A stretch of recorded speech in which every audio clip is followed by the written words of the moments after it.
कहानी जो दिल को छू जाए। एक कपल को शादी के 11 साल बाद एक लड़का हुआ। वे बहुत ही प्रेमी कपल थे और उनका लड़का उनकी आंखों का तारा था। एक सुबह जब वह लड़का तकरीबन 2 साल का था, पति ने लड़के के पिता ने एक दवाई की बोतल खुली देखी। उसे काम पर जाने के लिए देरी हो रही थी, इसीलिए उसने अपनी पत्नी से उस बोतल को ढक्कन लगाने और अलमारी में रखने के लिए कहा। लड़के की मम्मी रसोई घर में तल्लीन थी। वो ये बात पूरी तरह से भूल गई थी।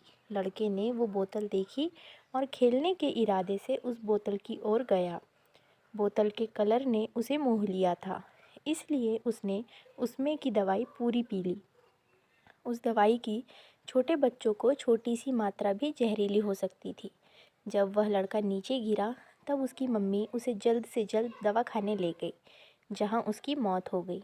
उसकी मम्मी पूरी तरह से हैरान हो गई थी। वह भयभीत हो गई थी कि कैसे वो अब अपने पति का सामना करेगी। जब लड़के के परेशान पिता दवा खाने में आए तो उन्होंने अपने बेटे को मृत पाया और अपनी पत्नी की ओर देखते हुए सिर्फ 4 शब्द कहे। आपको क्या लगता है कौन से होंगे वो 4 शब्द? पति ने सिर्फ इतना ही कहा, आई लव यू डार्लिंग। उसके पति का अनपेक्षित व्यवहार आश्चर्यचकित करने वाला था। उसका लड़का मर चुका था, वो उसे कभी वापस नहीं ला सकता था और वो उसकी पत्नी से भी कोई कसूर नहीं ढूंढ रहा था। इसके अलावा आगे उसने खुद ने वह बोतल उठा के बाजू में रख दी होती तो आज उसके साथ यह सब नहीं हुआ होता।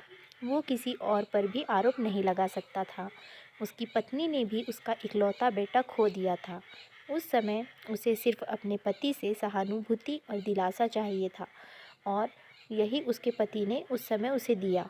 कभी कभी हम इसी में समय व्यर्थ कर देते हैं कि परिस्थिति के लिए कौन जिम्मेदार है या कौन आरोपी है।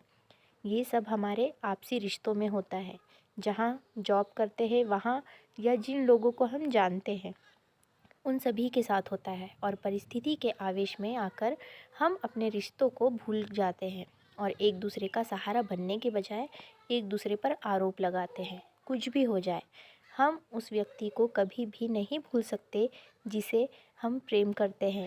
इसलिए जीवन में जो आसान है उसे प्रेम करो। आपके पास अभी जो है उसे जमा करो और अपनी तकलीफ़ों को विचार कर बढ़ाने के बजाय उन्हें भूल जाओ।